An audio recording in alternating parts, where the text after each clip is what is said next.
জানো তো, সুখ সহ্য করার কোনো নির্দিষ্ট সীমা থাকে না, কিন্তু দুঃখ সহ্য করার প্রতিটি মানুষের একটা নির্দিষ্ট সীমা থাকে। আর যখন সেই সীমাটা অতিক্রম হয়ে যায়, তখন মানুষ আর সেই সহ্যের ক্ষমতাটা ধরে রাখতে পারে না। তার কাছে সেটা তখন অসহ্যকর হয়ে ওঠে। যাই হোক, তো আজ সকালে এই যে সেই মিষ্টিগুলো দিয়ে মুড়ি খেয়েছি, আর চানাচুরটা শুধু আমার জন্যই ছিল, মানে আমাকেই মা দিয়েছিল, ঠিক আছে।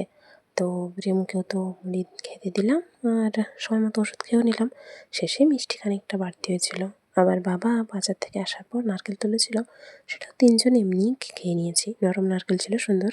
বাবার হাতে পায়ে কয়েকটা জায়গায় ছেড়ে গেছে বাগানে কাজ করতে গিয়ে, তো আমি অল্প একটু বোরোলিন নিয়ে লাগিয়ে দিলাম। আর মা এদিকে পাতা তুলছিল, তারপর আমাকে বলতো সাবান দিয়ে আসতে। আমি বললাম ঠিক আছে, দিয়ে আসবো। তো অন্ধকারের মধ্যে কয়েকটা এরকম ছবি তুলছিলাম। এখানে তেমন ভালো রোদ নেই, তবুও মা রোদে দিয়েছে। যাই হোক, তো আমি স্নান করতে চলে গেছিলাম। তারপর একজনের কল এসেছিলো, সেটা আমি স্নান করে ফিরে এসে দেখলাম। দেখো, একটা মানুষ তোমার কাছে কোনো কিছু চাইছে, তার দরকারি, তুমি তাকে তখন দিচ্ছ না। তারপর যদি সে তোমার বিরুদ্ধে কিছু কথা বলে, তখন তো সে দোষী হয়ে যায় না, তাই না? তুমি দিনের পর দিন জেনে শুনে একটা মানুষকে কষ্ট দিচ্ছ, সে আর কতই বা সইবে বলো? সে আবার তোমার থেকে বয়সে ছোট, তাই না? একটু তো ভেবেচিন্তে কাজকর্ম করা উচিত।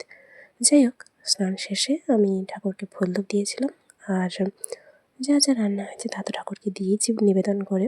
আর ঠাকুরকে একটা কথাই বারবার বলছিলাম যে, ঠাকুর, যারা এরকম কষ্ট দেয় জেনে শুনে, তাদেরকে একটু বুদ্ধি দিও, কেমন? আর দুপুরের খাওয়া দাওয়া আমাদের হয়ে গেছে। তারপর ঘরে একবার এসে বাবার ফুল দেওয়ার দেখছিলাম, আর এদিকে মা আমলকিগুলো কৌটোয় ভরছিল। রোদে দিয়েছিল, যদিও তেমন রোদ ছিল না।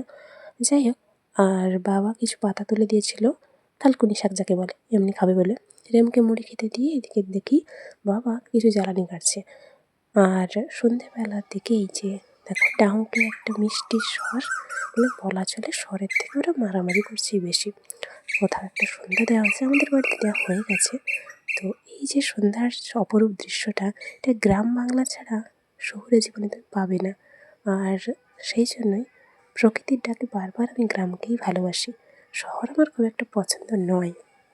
যাই হোক, তো এই রকম মুগ্ধকর একটা দৃশ্য ক্যামেরাবন্দি করার পর ভাবছিলাম যে একটা চকলেট খেলে মন্দ হয় না। তো নিজে একটা খেলাম, আর একটা নিলাম মায়ের জন্য। বাবাকে বলছিলাম, বাবা বলছিল খাবে না। আমি বললাম ঠিক আছে। তো তারপর আবার অনেকটা অন্ধকার হয়ে গেছে, তখন ভিতর বাইরে নেমে একটু আকাশটা দেখছিলাম, লালচে একটা আবহাওয়া ছিল। আর আরেকদিকে চাঁদ উঠেছে। চাঁদটা আজকের কী পরিমাণ সুন্দর লাগছে কী বলবো। আম গাছ আর নারকেল গাছের ফাঁক দিয়ে দেখা যাচ্ছিল। তো ওই সময়ের আমি কিছু ভিডিও করি, ক্যামেরা বন্দিও করি। ভিডিওটা একটু বেশি ফাস্ট করে দিয়েছি, সেজন্য বুঝতে পারবে না। এত মনটা ভালো হয়ে যাচ্ছিলো কী বলবো। ঘড়িগুলোকেও সুন্দর করে সাজিয়ে রেখে দিলাম, আর রেমও সন্ধ্যাবেলা দেখো এখানে এসে হাজির। এদিকে কমলাটা একটা মা বের করে রেখেছিল ফ্রিজ থেকে, সেটা ছাড়ালাম সবাই খাওয়া দাওয়া করবে বলে। যাই হোক, আর ঝুড়ি ভাজাতে মুড়ি খাওয়া হয়েছে। এই কমলাটা দেখো, এই টুকরোটা কেমন ছোট্ট, তো আমিও ছোট্ট, সেই জন্য আমার জন্য আলাদা করে রেখেছে বাবা। যাই হোক, তো মায়ের কয়েকটা ছবি তুলেছিলাম এমনি ঢং করে। এদিকে চা ঠান্ডা হয়ে যাচ্ছে বলে চা খেয়ে নিলাম, আবার সময় মতো পরে ওষুধও খেয়েছি। রেমু কিন্তু রান্নাঘরে ছিল। পরপর যত রাত বাড়ছে ঠান্ডা লাগছে ওর, তত আমাদের কাছে এখানে এসে হাজির। আর মা যে বসে আছে, মার কাছের দিকে সরে গিয়ে বসছে।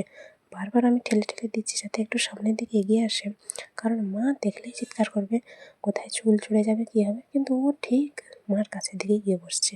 যাই হোক, মা আবার বকাবকি করতেও সামনের দিকে চলে এসছে। আমি তো হাসাহাসি করছিলাম। আজকে সয়াবিনের ঝোল দিয়ে ভালো মতো খাওয়া দাওয়া করে নিলাম। কড়িগুলো অল্প অল্প ফুটেছে। আর রেমু দেখো কিছুক্ষণ বসেছিল, তারপর ঘুমিয়ে গেছে। ঘড়িগুলো দেখতে দেখতে এখানে ঘরে এসে আমি ওষুধ বের করলাম। বাবার জন্য এগুলো, আমার জন্য ওর ভেবো না। যাই হোক, রেমু তো ঘুমিয়ে গেছে। ঘড়িগুলো মোটামুটি সুন্দরে ফুটছে, দেখতে ভালো লাগছে। আজকের দিনের ঘটনা ভাবতে ভাবতে চলো আমিও ঘুমিয়ে যাই। আজকের মতো টাটা।